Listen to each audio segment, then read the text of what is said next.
Pero cuando se lo diga, dígaselo mirándole a los ojos. Mírele a los ojos y dígale, te va a ir bien esta semana.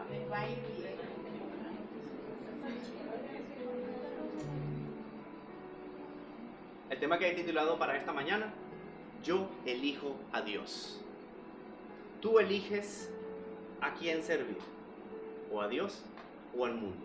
Y cuando digo yo elijo a Dios, me refiero a una persona que tiene el libre albedrío de escoger si le sirves a Dios, y si no le sirves a Dios, ¿a quién le vas a servir? Al diablo, a Satanás. A veces suena una palabra dura, pero es la realidad. Un joven estaba orando en la noche antes de acostarse a dormir. Esta era una pequeña anécdota. Y él le decía, Señor, mañana tengo un examen, te pido que me ayudes a tener esa inteligencia para poder responder todas esas preguntas. Y si no, pues bueno, dame de una vez las respuestas y ya las anoto. ¿Qué quiero decir con esto? Que no muchos queremos que Dios haga por nosotros todo, pero realmente tú eres quien tiene que decidir. A cambio de otro joven, que él creció en la iglesia, él iba, ¿verdad? Un domingo, otro domingo no, y llegó un momento en el que él tenía que dar como que otro paso más de compromiso y le dijo, bueno, yo eso lo voy a hacer después. Resulta que ese después pasó el tiempo, empezó a juntarse con malas amistades, entró en vicios, luego se enfermó, estuvo en el hospital y en el hospital dijo, yo hubiese querido dar ese paso cuando Dios me estaba invitando a dar ese paso de compromiso. Ahora sí me arrepiento. O sea, ese joven se arrepintió estando en cama, enfermo, con ya una enfermedad terminal a punto de morir. Entonces tuvo el tiempo de seguir a Dios, sin embargo no lo eligió. Vemos otra familia que, como lo dije hace un ratito, que ellos eran creyentes, devotos, muy entregados en el servicio del Señor, guardaban su palabra, y aún así pasaron por pruebas difíciles, pruebas económicas, en las que estuvieron muy apretados por mucho tiempo, pero con todo y esto ellos permanecieron fieles. Resulta que la consecuencia de la fidelidad es que fueron bendecidos, Dios los restauró, y hoy por hoy esa familia tiene la autoridad y la moral de decir, yo y mi casa serviremos ¿a quién? Al Señor. Miren, cuando ustedes oigan estas palabras que dice en el libro de Josué 24:15, de ese tipo de personas que han vivido el evangelio en lo mucho o en lo poco, tu corazón va a sentir esa presencia de Dios, porque una persona que vive la palabra tiene autoridad. Y es lo que pasó con esta familia. Josué 24:15 nos dice, y si mal os parece servir a Jehová, escogeos hoy a quién servís o a quién sirváis, pero yo y mi casa serviremos al Señor. En estos tiempos, Josué, para entrar un poquito de contexto histórico, ya era un hombre de avanzada edad. Josué era el sucesor de Moisés, un hombre que era recto. De hecho, el consejo que nos dice Josué en el primer capítulo de la Biblia es que nos manda que seamos esforzados y valientes. Y el resultado de ello es que si tú eres esforzado y valiente en permanecer constante en los preceptos de Dios, ¿qué va a suceder? Todo lo que hagas te va a ir bien, porque estás guardando los preceptos de Dios. Pero, ojo con esto está sujeto a que van a surgir situaciones en tu vida. Y aún así, no prela o no prescribe lo que Josué nos está diciendo. Mira que te mando que te esfuerces y que seas valiente. El hecho de seguir a Dios representa o implica que debes estar preparado para momentos difíciles. En paralelo al Nuevo Testamento, tomando una comparación de lo que nos dice Jesús, en el libro de Juan capítulo 6, versículos 67-68, Jesús tomó a sus 12 discípulos y se los llevó a una región llamada Cesarea de Filipo. En aquellos tiempos Cesarea de Filipo estaba al norte de Israel, junto al río Jordán. Pero Cesarea de Filipo era una ciudad que estaba caracterizada por ser pagana y era una ciudad muy idólatra que se iba en pos de este dios llamado Pan, que era propiedad de el César, por eso se llama Cesarea de Filipo. Resulta que, bueno, Jesús llevó a sus 12 discípulos con una intención. Él tenía ya ese lugar y ese ambiente preparado. Cuando en esos tiempos Jesús ya tenía fama y la gente en esa región, él quería saber qué decían las personas acerca de Jesús. Y él les pregunta a sus discípulos, ¿quiénes dicen aquí que yo soy? Y le respondían los discípulos, bueno, Señor, unos dicen que tú eres Elías, otros dicen que tú eres el profeta Juan que Juan ha resucitado, otros dicen que tú eres tal o X. Entonces resulta que Jesús les hace la pregunta a ellos directamente, ¿y vosotros? ¿Quién decís que soy? Me imagino que en ese lugar, en ese momento, hubo un silencio, ninguno se atrevió a responder, porque estaban rodeados de un ambiente o un sistema muy pagano, un sistema donde había muchas distracciones, podías ver de todo y disfrutar de todo, hacer todo lo que quisieras. Y solo saltó un hombre que reconoció a Jesús como el Cristo. ¿Quién salió? Pedro el apóstol. Señor, tú eres el Cristo. Y ahí es donde Jesús le responde que sobre esa roca él edificaría su iglesia. Aquí hubo un momento también muy controversial, porque mientras Jesús predicaba, dice la palabra que la palabra como tal era muy dura y muchos dejaban de seguir a Jesús. Aquí salta el apóstol Pedro, Señor, ¿a quién iremos si solamente tú tienes palabras de vida eterna? Entonces hay 3 circunstancias que hay que tomar en cuenta de este pequeño acontecimiento. La primera es que hubo defección. Eso significa abandono. Cuando Jesús está predicando un mensaje y resulta que ese mensaje puede ser un poco controversial, puede ser incómodo, puede ser un mensaje que tú digas, hasta aquí llego yo, no puedo continuar en esto. Entonces empieza a haber esa defección, ese abandono o ese simplemente me aparto y sigo mi camino. Eso era lo que estaba sucediendo aquí. Muchas personas con tan solo el hecho de escuchar que Jesús estaba anunciando su cruz, ya muchos empezaron a dar un paso atrás y seguir su vida. ¿Por qué? Porque hay muchas personas que no están dispuestas a pagar el precio de seguir a Jesús. La segunda circunstancia es que hubo ignominia, y esto se relaciona directamente con este apóstol Judas. ¿Cuántos conocemos a Judas, el Iscariote, el que traicionó a Jesús, el que lo vendió por 30 monedas de plata? Este hombre, a lo largo del ministerio de Jesús, él se iba decepcionando, él se iba deteriorando. Érase una vez la historia de un joven que a él le gustaba pintar cuadros de Jesús, de la última cena. ¿Cuántos hemos visto cuadros de estos de la última cena de Jesús? Bueno, este joven era artista y él se dedicaba a pintar estos cuadros. Resulta que él había escogido a otro chico joven. Él estaba buscando a un rostro parecido al de Jesús, el más hermoso, y resulta que encontró a un joven que estaba bien estéticamente cuidado, tenía una pureza que reflejaba en su rostro, así como yo. Mentira. Total que, bueno, pinta a este joven haciéndole el papel de Jesús, pero resulta que le hacía falta un discípulo, y era este Judas el Iscariote. Entonces él decía, bueno, pero es que el reflejo de Judas el Iscariote tiene que ser así un reflejo como de un adicto, tiene que ser reflejo así como de un hombre mala conducta, como que, bueno, que tiene talento, pero que tengo que buscar a dónde voy. Bueno, este artista dijo, me voy a ir a los suburbios, allí, a lo más bajo de los barrios, y voy a conseguir al más malandro de todos. Y ese joven se fue buscando, como buen artista, un buen artista sabe identificar los talentos, y buscó, y encontró a uno. Y le dijo, mira, ¿sabes qué? Te voy a pagar para un cuadro que estoy haciendo, ven para que formes parte de este personaje, ¿estás de acuerdo? Sí, bueno, te pago tanto. Le dice el joven, ya tú me habías contratado antes. Y el artista se le queda viendo seguro, no, es primera vez. Claro que sí, tú me habías pintado a mí de Jesús. Y el artista se quedó sorprendido, mirando que cuando lo ve bien, lo pudo reconocer. Pero a lo que me refiero es que hubo ignominia. O sea, cuando la persona tiene una deshonra profunda, su semblante empieza a cambiar. ¿No les ha pasado que ves a una persona hoy, pasan 5 o 10 años y los vuelves a ver? está irreconocible a esa persona, ¿no? Mira cómo se le ha deteriorado su vida, pero es porque simplemente es reflejo de lo que ella ha estado viviendo. Decepciones, ansiedades, tristezas. El cuerpo somatiza simplemente o es reflejo de lo que la persona vive. Y esto fue lo que pasó con este pequeño anécdota.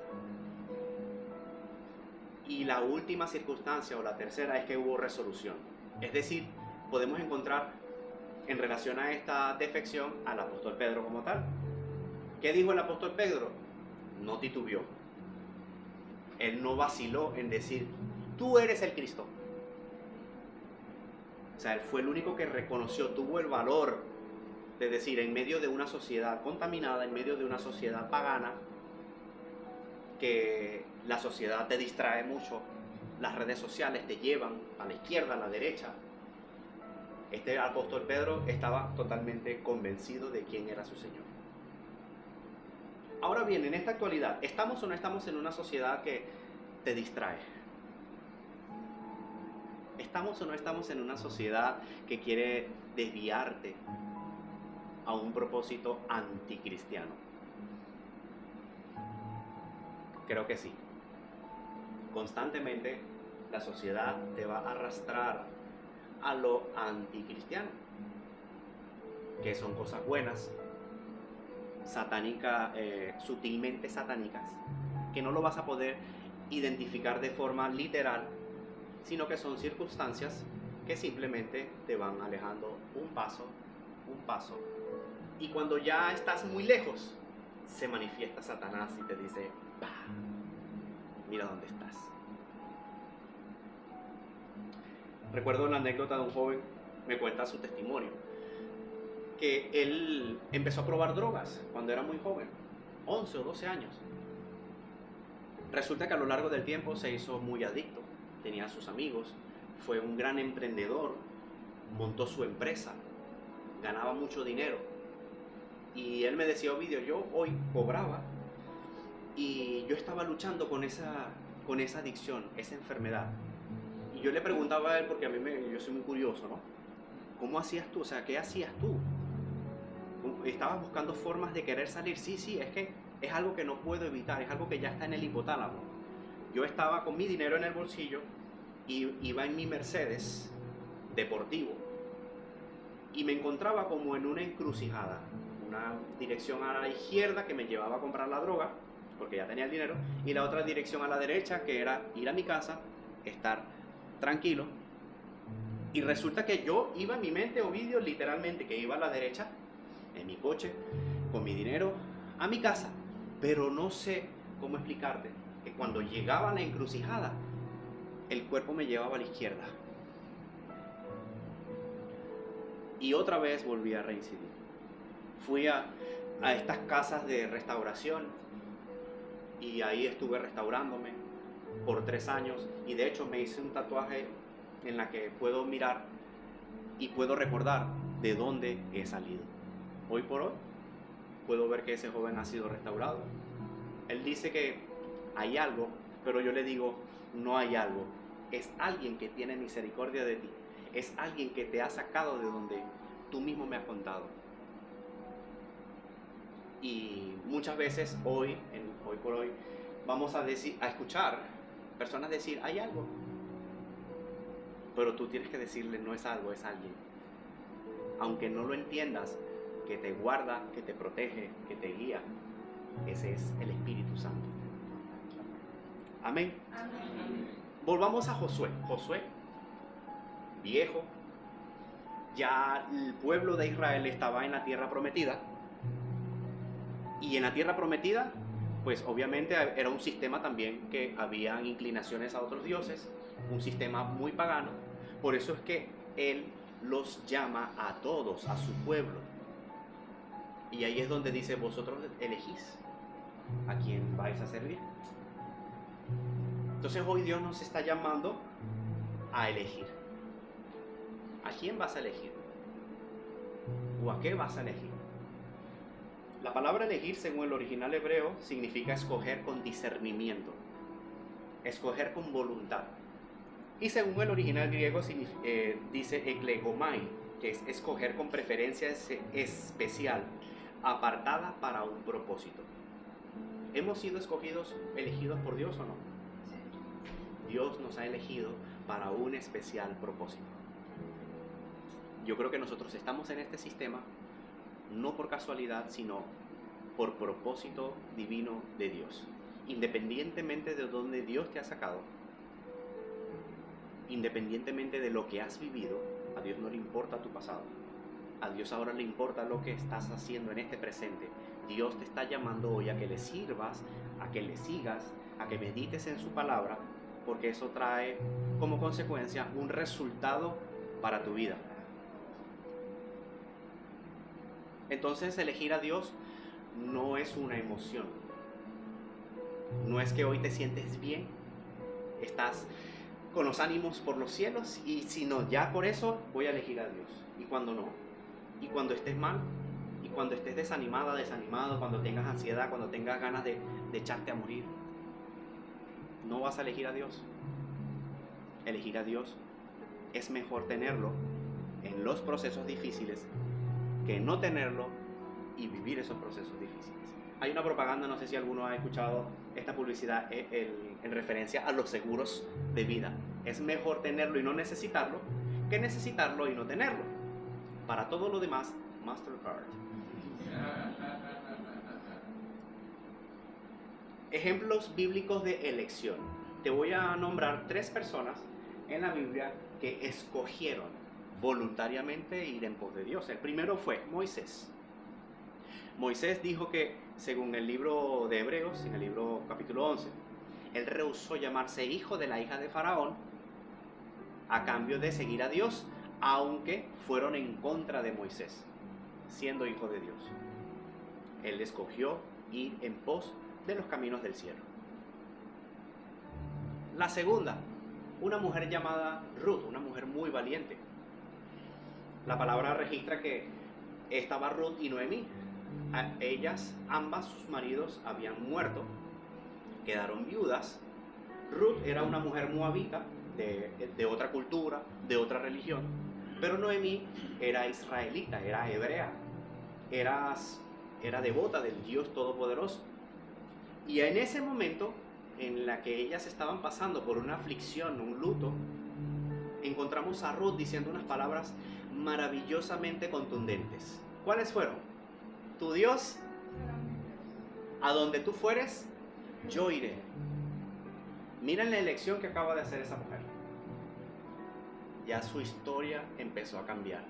Resulta que se consiguió a un hombre hermoso, un hombre de buena posición económica. Dios se la puso en su camino. Y es lo que viene trayendo de generación en generación hasta convertirse en linaje de Jesús. Ruth vino a ser como una tatara abuela de Jesús. Creo que 3 tátaras. Ahora luego lo busco pero viene del linaje de Jesús por medio de María. Pedro elige seguir a Cristo. Y aquí encontramos este mensaje contundente. La decisión firme de buscar a Jesús. Estamos en los últimos tiempos y hoy Dios quiere mostrarnos proféticamente, según lo que dice la palabra, que el corazón de muchos se va a enfriar. Y a causa de la maldad del mundo, un corazón frío no reconocerá a Jesús. Va a ser muy difícil.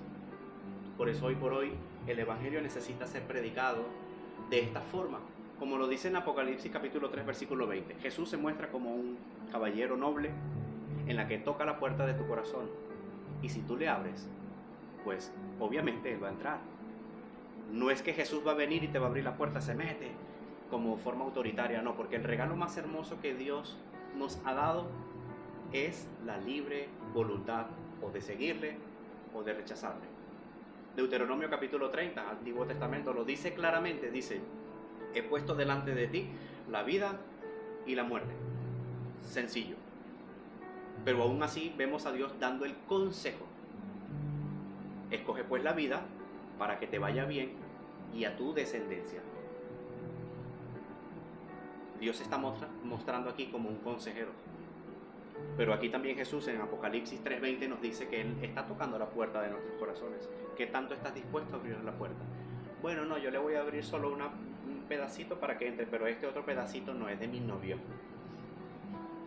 No, este otro pedacito es de mi dinero. O este otro pedacito es del carro, que tengo el coche ahí afuera. No, Dios quiere que tú le abras completamente tu corazón. Completamente. Entregarse a Jesús va a traer la consecuencia de que Él va a guardar todas las áreas de tu vida. Entonces seguir a Dios significa priorizar todos tus objetivos. Priorizar todos tus objetivos conforme a su voluntad. ¿Hay hombre sabio y entendido en su propia opinión? Sí los hay, pero es Dios quien va a sopesar nuestros corazones. Amén. Ay, qué silencio, porque hay tanto silencio. Hoy Dios nos está dejando un aviso o un consejo en la que, sin importar tu pasado, Él va a escribir un nuevo libro en tu vida. Hoy Dios está escribiendo un nuevo libro en tu vida. Hoy lo considero por fe que Él está empezando a escribir algo en la que va a marcar una buena consecuencia en tu futuro. Porque dice la palabra, todo lo que el hombre sembrare en este presente, ¿qué va a suceder más adelante? Vas a cosechar. Y esto te lo voy a decir proféticamente, vas a cosechar cosas buenas. Has sufrido tanto, has aguantado tanta roncha, tanta pela, como decimos en nuestra tierra, que Dios te va a recompensar. La palabra dice, no he visto justo desamparado ni descendencia que mendigue pan. Es decir, Dios te va a bendecir. Dígalo otra vez, amén, Dios me va a bendecir. Amén. Ay, así me gusta. El llamado hoy no basta con simpatizar con Dios, sino elegirlo de corazón. Amén. Amén. Quiero que ahí donde estás, cierra tus ojos un momento que voy a orar por ti. Padre, gracias por tu presencia en este lugar. Gracias por tu palabra. Hoy bendice, Señor, mi vida. Te pido perdón por ellos. Hoy intercedo, Señor, por ellos. Te pido en el nombre de Jesús que los guardes. Te pido que les des fuerzas en medio del proceso que estén viviendo. Difícil, fácil, en altas y en bajas. Pero sé que tú estás en medio de ellos. La garantía que tú nos has dado, Señor, que si nosotros invocamos tu nombre, vivimos bajo tus preceptos, aunque nos vaya mal, tú vas a estar allí en medio de nosotros y sé que va a prevalecer el bien, Señor. Acuérdate de cada uno de ellos. Te pido que los abraces. Hazles ver que estás tú en medio de su proceso, Señor. En el nombre poderoso de Jesús. Amén. Un aplauso al Señor.